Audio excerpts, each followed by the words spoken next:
Love or hate these games, to me they are very special. So I thought, why not rank them all? A quick disclaimer, I'm ranking these games based on each other, so even if I put something in D tier, it might not mean that it goes into D tier compared to other games. Let's start at the beginning, Demon Souls. The first ever Fromsoft Souls game, and while it's not as popular as Dark Souls 1, it's certainly a good start. There is one issue though, I haven't played it yet. I know I should have, but I can't. I don't have a PS5, and the remaster and the original version are both not available on PC. I have heard and seen some really good things about this game, but there are a lot of gimmick bosses in this game, which is fine because they might do it very well, but I can't have an opinion on this because I haven't played it yet. So it goes into the didn't play rank. Next up, we have the game that really took off the Souls genre and introduced us all to the famous world of Dark Souls 1. This game is super iconic and rightfully so, but I didn't play it until like a couple of years ago. And although the game is awesome and really great, it does have some cracks, especially with the newer games releasing. They show that this game is a little bit outdated, but I don't think that makes this game any worse. In a lot of aspects, this game aged like wine. In particular, we have the level design. I don't think there's any game that comes close to it in terms of connectivity and just all around exploration. Like everything you see, you can go to and you can open doors to it and you just end up in whole entire areas, which is just so awesome. On top of that, every single area I visit is just beautiful and just so awesome, except Blighttown.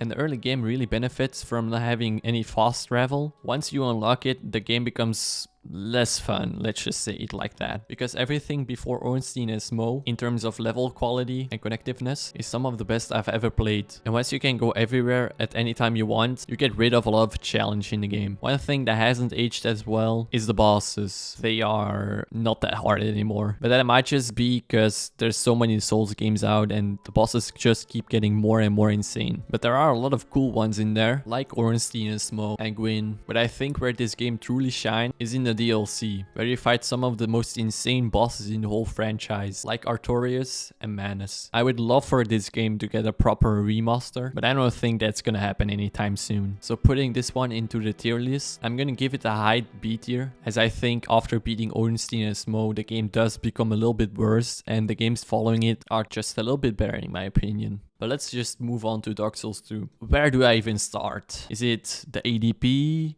The glitchy hitboxes, the boss and level design? Or hey, have I mentioned ADP? The no iframes when entering boss arenas or just interacting with anything? Or yeah, ADP. The most fun stat in the whole franchise. As you can maybe tell, I really don't like this game. And I have my reasons for it, just as you can have your reasons for loving this game. But I just feel like this is a huge step down from Dark Souls 1. And yes, I know this one wasn't made by the main team, because they were working on Bloodborne. But still, that doesn't take away from the fact that this game isn't very good. And just to clarify, I played the Scholar of the First Sin edition, because I do this ranking based on the newest version of the game that has come out. And I haven't played the original version. Anyways, the biggest crime this game commits is that it messes up the level design. Just thinking about the Shrine of Armana makes me sick to my stomach. And most areas are just not that fun to play. You just want to run through all of them and avoid everything you can, because the combat is also not that fun. But anyways, let's just talk about the thing that people play the Souls games for.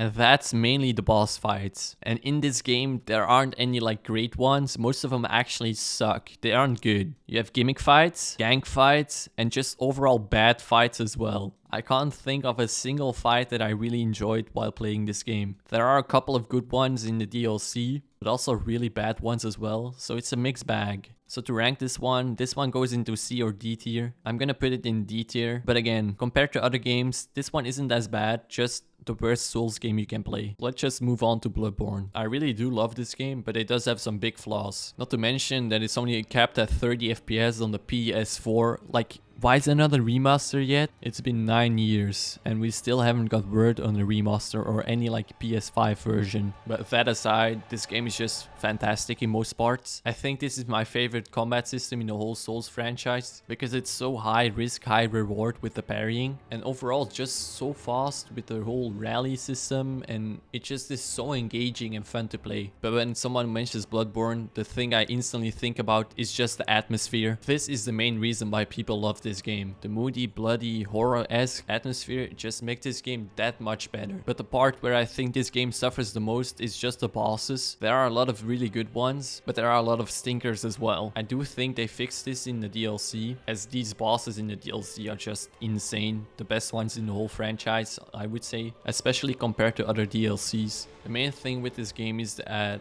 I don't have a lot of playtime on it. I've only played it once and never again after that. So I can't really talk about replayability about this game, and that's why overall this game goes into A tier. It is better than Dark Souls 1, but I can't quite put it into S tier as I haven't played it that much. Let's move on to Dark Souls 3. This was my first Fromsoft Souls game ever, and although this game isn't perfect, for a long time this one was my favorite. It's a perfect send-off for the Dark Souls series, and I would say in a lot of ways this game is even better than Dark Souls 1, but it's definitely not flawless either. The level design and the visual storytelling in this game is just top notch. It's not quite on Dark Souls 1 level, but it comes close. But in my opinion, the best thing about this game is just the bosses. There are just so many bangers in here. The Abyss Watchers, Pontiff Sullivan, the Dancer, Lothric Princess, the Nameless King, and the Soul of Cinder are all just fantastic bosses. And that's not even mentioning the DLC, which yes, is kinda short, but all of the bosses are just amazing. Sister Fried, Gale, and Medir are, in my opinion, all S tier bosses.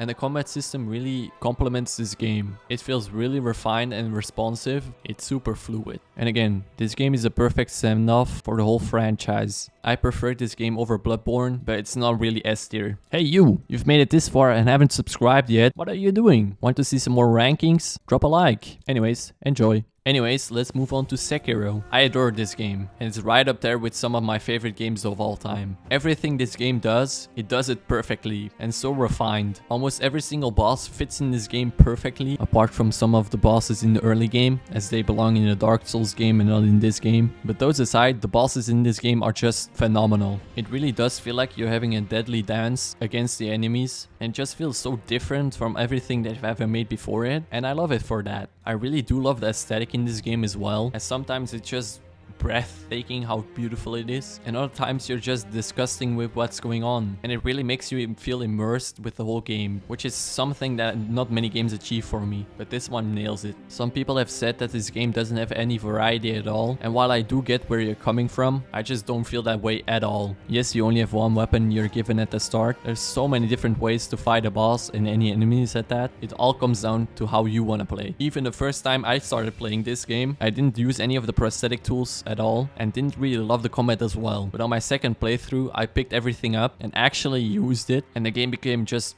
that much better for me. I just fell in love with it. This game is special to me, and it goes straight into S tier. Last and definitely not least, we have Elden Ring. Look, this game doesn't need an introduction anymore. You know what it is about. You know how it feels, how it plays. You know how great it is. But where would I put it? It's kinda tricky. It introduced a whole new generation to Soul games and made it that much more accessible, which I really do love. And the concept of Dark Souls but open world has always been a dream for me. And I've gotta say, they actually nailed it. The world is just so big, and I have no clue how they actually did it, but this game doesn't feel empty at all. Everywhere you see, you can go. There's something to do. There's someone to talk to, or something to explore. And I do think this is one of the best open worlds I've ever played. They do really balance the difficulty as well, as you would think that it becomes really easy to get OP fast. Most of the times, if you enter a new area and you think you can beat everyone just like that, you would get humbled quickly. And especially the mainline bosses are balanced very well. They are difficult, don't get me wrong, but they encourage you to explore and just come back when you're stronger, which I think is just